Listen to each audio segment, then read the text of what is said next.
Quels sont les objectifs du partenariat avec l'hôpital Saint-Joseph? Alors aujourd'hui, nous, on est un établissement spécialisé en addictologie, dont la tabacologie. Donc l'objectif avec Saint-Joseph, c'est de créer du lien avant tout pour la prise en charge du patient. L'équipe de Saint-Barnabé peut venir en soutien, en expertise au niveau des addictions de façon générale, puisqu'aujourd'hui, Saint-Joseph est spécialisé en tabacologie. Nous, on a une expertise un petit peu plus globale sur l'addiction. Donc on peut venir en soutien pour des prises en charge un petit peu plus complexes ou spécifiques. Nous sommes composés donc aujourd'hui d'une équipe pluridisciplinaire, notamment d'un psychiatre addictologue tabacologue, de psychologues tabacologues et enfin d'infirmiers tabacologues. Pouvez-vous nous citer des exemples de coopération?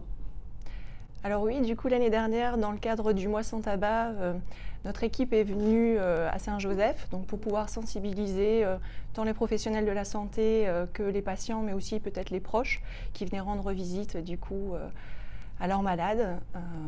Et donc on a répondu à leurs questions, tant sur les effets du tabagisme que les méthodes de sevrage. Et on a eu aussi quelques soignants qui nous ont posé des questions sur comment repérer en fait les addictions chez leurs patients et comment les aider justement à diminuer leur consommation ou à arrêter, mais aussi sur comment les orienter.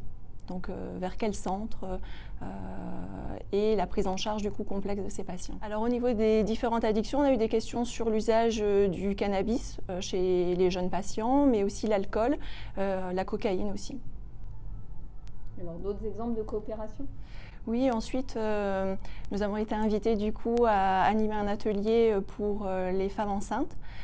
Ça nous a permis du coup de se rendre compte que certaines d'entre elles souffraient de l'addiction au tabac, mais aussi d'autres addictions, et du coup de leur parler aussi de notre centre avec les différents suivis qu'on propose, puisqu'on est habitué à travailler en groupe avec nos patients.